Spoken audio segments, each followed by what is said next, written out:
কিন্তু তুমি এটা কি করলা? সবাই না জানে, আমার না জানে আর একটা বিয়ে করে ফেললা। হ, বিয়া করে আনছি। এই তোর যে কি হয়েছে? হ্যাঁ, দেখো বয়া অলক্ষী। তোমার কোন জিনিসটা সবচেয়ে বেশি সুন্দর? কোনটা? তোমার দুইটা চোখ, তারপর তোমার নাক। আচ্ছা, এখন যদি হঠাৎ করে তোমার বড় বউ দেখা ফেলে তাহলে কষ্ট হবে না? এই তো আমার মুডটা খারাপ করে দিল। ও দেখলি কি না দেখলি কি, আর কষ্ট পাইলি কি না পাইলি কি? হ্যাঁ,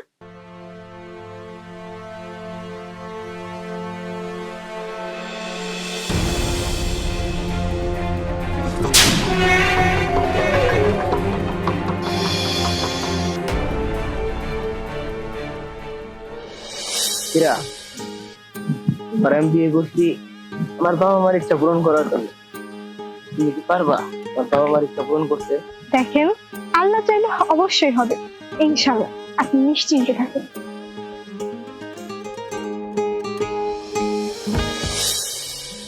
কই গো সোহাগের মা, এক গ্লাস পানি দাও, আমি একটু বাজারে যাবো, দেরি হয়ে যাইতেছি। আব্বা, এই নেন পানি।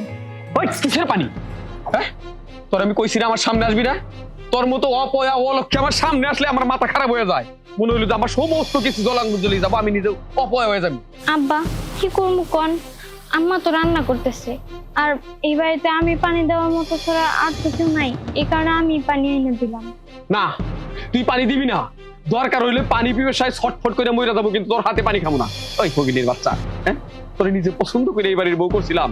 হ্যাঁ, তুই এই বাড়িতে কি করছো? এতটা বছরে একটা নাতি নাত করে মুখ দেখাইতে পারোস নাই? হ্যাঁ, আমার সারা বাড়ি খা খা করে। বাঙ্গা একটা ঘর থেকে তোরে তুই লাইন একটা ভালো বাড়ি দিছি, একটা ভালো সংসার দিছি, আর বিনিময়ে তুই খালি আমাকে কষ্ট দিছস, আমাকে হতাশা দিছস। আব্বা, আমি এখানে কি করতে পারি উপরওয়ালা যদি না দেয়? আর আমার মুখে কি কোথাও লেখা আছে আমি অপয়া, আমি অলক্ষী? তোর মুখে লেখা নাই, কিন্তু আমাকে কপালে লেখা আছে। সোহাগ, তুই আর এই মেয়েটা কারা? বাবা, আমি এই মেয়েটার বিয়ে করছি। ও মানে তুই একটা বিয়ে করছস? বাবা, বিয়ে করছি। আমি অনেক জিনিস বিয়ে করছি, কিন্তু তোমাদের নাতি নাতনির মুখ দেখাতে পারি। আমি তার জন্য আর একটা বিয়ে করে নিয়ে। একদম ঠিক কাজ করছস বাবা, এই কাজটাই আগে করুন লাগছে, তাহলে আর আমার সংসার এরকম হাহাকার থাকতো না। আমি এতদিন নাতি নাত করে দিয়ে আমি খেলতে পারতাম। তুমি এই বিষয়টা আমার একটু জানাইতে পারতা, আমি নিজে দাঁড়ায় থেকে তোমার বিয়ে দিতাম। কিন্তু তুমি এটা কি করলা? সবাই না জানে, আমার না জানে আর একটা বিয়ে করে ফেললা। হ, বিয়ে করে আনছি। এই তোর যে কি হয়েছে? হ্যাঁ, দেখো বয়া অলক্ষী। আর তোরে জানি যদি এই বড় বিয়ে করতাম, তাহলে এই বড় কোনো না কোনো সমস্যা হইতো, আমার বাচ্চা কাচ্চা হইতো না। কিরা, তুমি একটু সাবধানে থাকো। এই অপয়া অলক্ষী তোমার কোনো ক্ষতি করতে পারে। তুমি ওর আশেপাশে যাবা না, আর ওর হাতে কিছু খাবা না। আচ্ছা ঠিক আছে। এটা আমার বাবা, সালাম করো। কি ব্যাপার, বাচ্চা তো হইছই কিসের? হইছে কিসে? আমি তোমার সমস্ত কিছু বুঝাই কইতাছি। শোনো, তার আগে সোজা হইয়া খারাপ খারাপ। বৌমা, আমি তোমার শ্বশুর, উনি তোমার শাশুড়ি। দুবাদব সালাম করো তো। বাচ্চা থাকো, বাইসা থাকো, সুখী হও। সোহাগ, আর তোর মার লগে আমি কথা কইতাছি, বৌমার নিয়ে ভিতরে যা। তোমার পোলায় এতদিনে একটা মোক্ষম কাম করছি। এই অলক্ষীর ভরসা করে না অনেকদিন পার হয়ে গেল, জীবনে কোনোদিন আর আমরা খেলার সাথে পাবো না। তার জন্য তোমার পোলায় আরেকটা বিয়ে করে আনছি। তুমি কও, কি মোক্ষম একটা কাম করছে না? কথাটা তুমি মন্দ কও নাই। এইও আপনি আমার লক্ষ্মীর উপর তো অনেকদিন ভরসা করে রইলাম, কই এটা নাতি নাত করে মুখ দেখাইতে পারলো না। এতদিনে আমার ফুল একটা কামের কাম করছে, তাইলে আমাদের এই ধন সম্পত্তিটা কি হইব কোসেন? আমরা কি করবো এগুলো দিয়া? আঙ্গুর তো সময় কারণে একটা মানুষ দরকার, এটা তো তা পারলো না। যাক, এতদিন একটা কামের কাম করছে, ভালোই হয়েছে। সোহাগের মা, শেষ কবে একটু হাসছিলাম আমার মনে নাই, আজকে মনটা খুশি হয়েছে। তুমি একটা কাম করো, বাড়িতে বড় দুইটা মোরগ জবাই কইরা পোলাও মাংস রান্নার ব্যবস্থা করো। আমি বাজার থেকে আইতাছি। আজকে কি যে আমার খুশি লাগতাছে রে। এই তুই বাইরে খাড়াছিস কি লিগে? যা রান্না কর, যা রান্না বান্না কর। বাইরে নতুন বউ আইছে, খাওয়া দাওয়া কর, তুই তো বালির আয়োজন কর। আরে শোন, আর একটা কথা, নতুন বই আশেপাশে যাবি না। কি জানি তোরা বউ আপে লক্ষ্মী ছাই আবার নতুন বউর উপর পরে। আমি আজকে কবরেজের কাছে যাবো, এর কাছে যাইয়া একটা তাবি চাই না, নতুন বউবার গলায় দিমু, নাইলে আবার কোন সময় তোর ছায়া পরে কওয়া যায় না। আল্লাহ, তুমি আমার ধৈর্য দাও, আমি যেন এই সংসারে অনেকদিন টিকতে পারি। এই সংসারে আসার পর থেকে আমার স্বামী আমার পাশে ছিল, আর সেই স্বামী নাকি আজকে অন্য একটা মেয়ের বিয়ে করে নিয়ে আসছে। আমি এখন সতীনের সংসার করবো। আল্লাহ, তুমি আমার ধৈর্য দাও।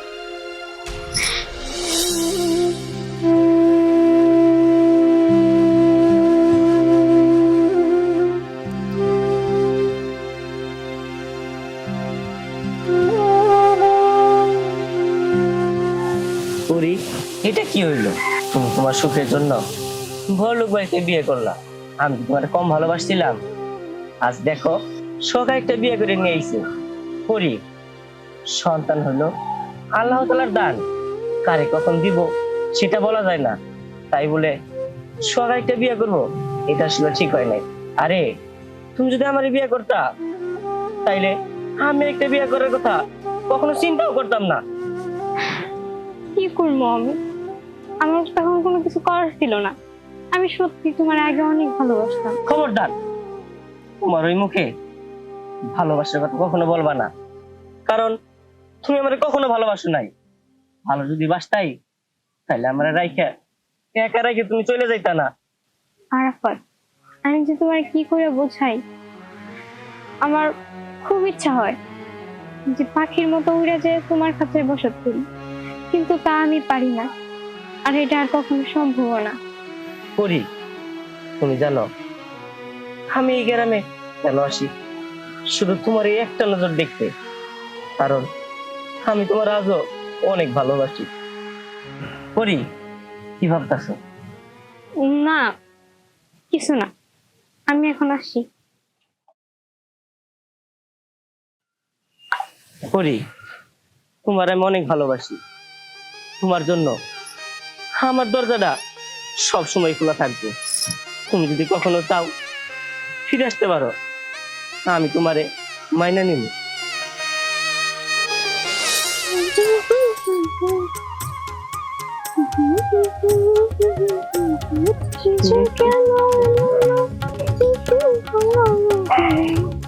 এবার আসো, পরে আমি মজা খাবো।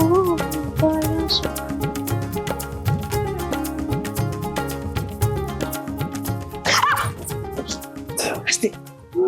আমি তো এই আমি তোমার কাছে আসবো, আর বলে আসতে হবে নাকি? হ্যাঁ, আর তোমার কাছে আমি ছাড়া কে আসবে?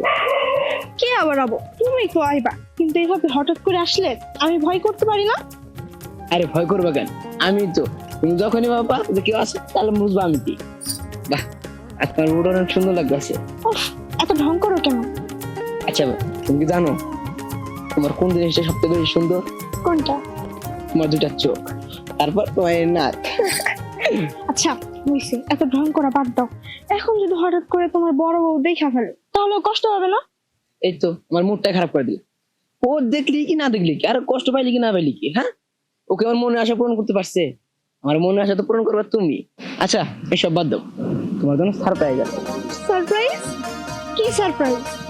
সারপ্রাইজটা হলো, এখন যে ওইদারে তো রোমান্টিক কিছু ভালো লাগে। মানে এই শোনো, ছাড়ো, আমি চলে যাবো তো। আরে ছাড়ো, ছাড়ো।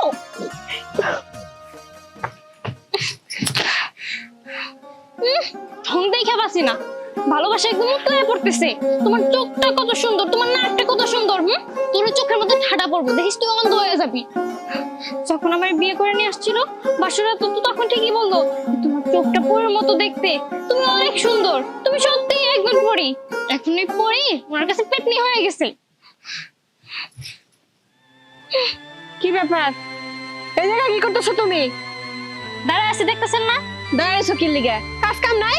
তাড়াতাড়ি যাও, এই খড়ি নিয়ে এখানে দাঁড়ায় থাকলে কাম হবে না। রান্না করে যাও, রান্না করতে গেছি তোমারে কখন? না, আমি কাজ করতে পারবো না। আমি 5 বছর সংসার করছি, এখন আমি ক্লান্ত। এখন নতুন বউ আসছে না, উনায় যায় বলেন যেন উনি এসে কাজ করে দেয়া যায়। বুঝতে পারছি, চলে না? খুব হিংসা হইতেছে। ও পয়েওয়া লক্ষ্মী, এই কথা আগে মনে আসলো না? কোন কোনো কথা জানি হয় না, যা কইলাম তাই করবা, ঠিক আছে?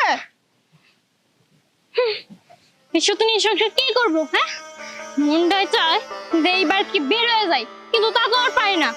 বাপের মুখের দিকে তাকায় এই সংসার করে খাইতেছি, নইলে কবে যে এই বাড়ি থেকে বের হয়ে যাইতাম। মাটি কামড়া এই সংসারে থাকতে হইতেছে আমার।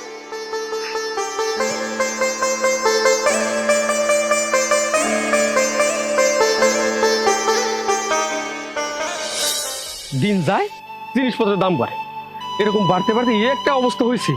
গরিব মানুষ যারা তারা তার চায়া চিন্তা খাইতে পারবো, আর মধ্যবিত্তরা ওরা তো মাঠে মারা যাবো। কি যে একটা অবস্থা, বেগুনের দাম 80 টাকা কেজি, মাথাটাই গরম হয়ে গেছে। কবে যে জিনিসপত্রের দাম কমবো। আসসালামু আলাইকুম। ওয়ালাইকুম আসসালাম। তোরা কেমন আছো তুমি? ওই আল্লাহ যেমন রাখছে তেমনই আছে। তা বাবাজি, আমার নাতিনটা কেমন আছে? আমি যাই যাই বলে যাইতে পারি না। ওই ক্ষেত খামার আছি, ডরদু ওই নিরান টিরান লাগে, এই কাজের ব্যস্ততাই থাকি, এই জন্য বাবাজি যাইতে পারছি না। আপনার নাতিনটা দেখতে আপনার যাওয়ান লাগবে না। আর আপনার নাতিন কেমন আছে জিজ্ঞেস করছেন তো, খুব ভালো আছে।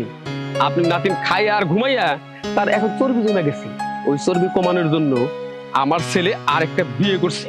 তা মানে আমার নাতিন থাকা কারণে আমাদের ছেলেরা আবার বিয়ে করেছেন?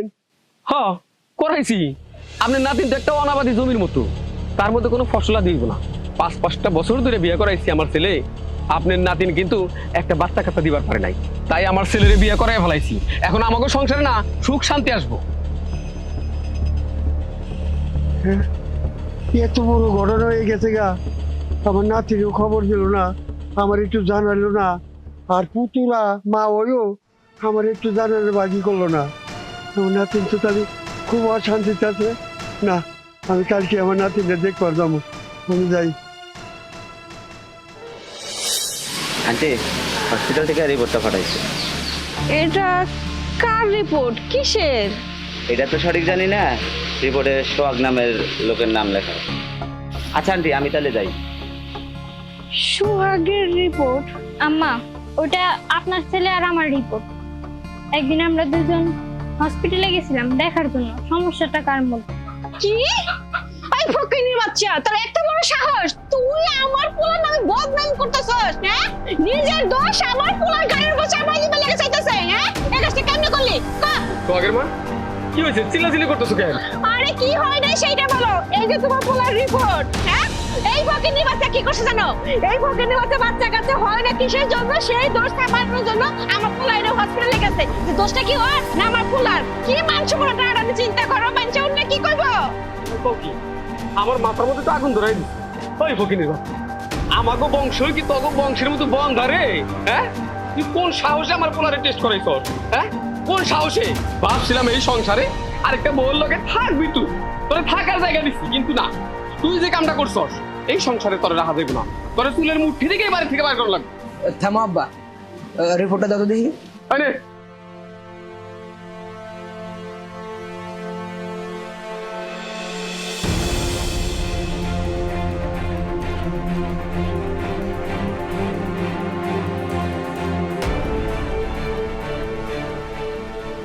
মা, বাবা, আসলে এখানে পুরো কোনো দোষ নাই, দোষটা আমার। এই জায়গায় লেখা আছে আমি কোনোদিন বাবা হইতে পারবো না।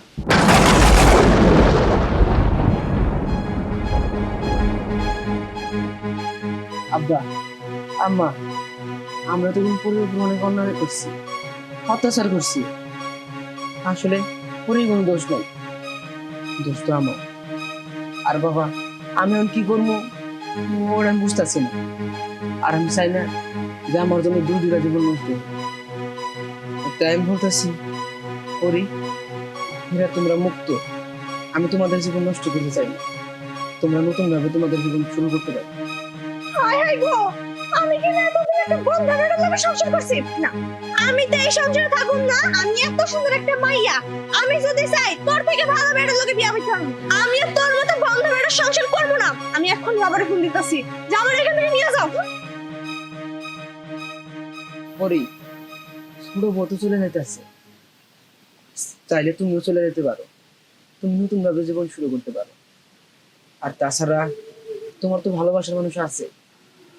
আমার বাবা তোমার শুধু শুধু ওই জায়গা থেকে আনছে, আর তোমার এই উজ্জ্বল ভবিষ্যৎটা আমি নষ্ট করতে চাই। হ্যাঁ বাবা, তুই বাইরে খাও, আমি আইতাছি। আচ্ছা একটু দাঁড়াও। হ্যাঁ আইসি, খাও। দেখো, 5 বছরের সংসার, সবসময় আমরা দুজন সুখ দুঃখ ভাগ করে নিছি। আমি তোমার রেখে যাইতে পারবো না। প্রয়োজনে আমাদের সন্তান নাই বা হইলো, আমরা নিঃসন্তানই থাকলাম। আমার শ্বশুর আছে, শাশুড়ি আছে, এরা আছে, তুমি আছো, এখানে আমাদের কি প্রয়োজন? আর যদি বেশি প্রয়োজন হয়, আমরা একটা সন্তান দত্তক নেব, তাইলে তো আমাকে বাবা মা হওয়ার আশা পূর্ণ হয়ে যাবে। তুমি ঠিকই কইছো, আর আমি তোমার উপর অনেক অন্যায় অত্যাচার করছি, তুমি আমার ক্ষমা করে দিও। না না, তুমি আমার কাছে মাপ চাই, আমার লজ্জায় ফেলায় না। বৌমা, আমরা না বুঝে তোমার অনেক কথা শুনেছি, তোমার অপমান করছি, তোমার কষ্ট দিচ্ছি। বিশ্বাস করো, একটা বারের জন্য আমার মনে আসে নাই যে এই দোষটা আমার পুরানো থাকবার কথা। তুমি আমার উপরে রাগ চাইছিল মা। ধরে নাও তোমার নিঃসন্তান জীবনে আমরা দুজন তোমাদের সন্তান। হব মা, আমার মাপ ছেড়ে দাও। না, আপনারা আমার কাছে মাপ চেয়ে আমার লজ্জায় ফেলবেন না। আপনারা তো আমার মা বাবা, আপনারাই তো আমার সন্তান।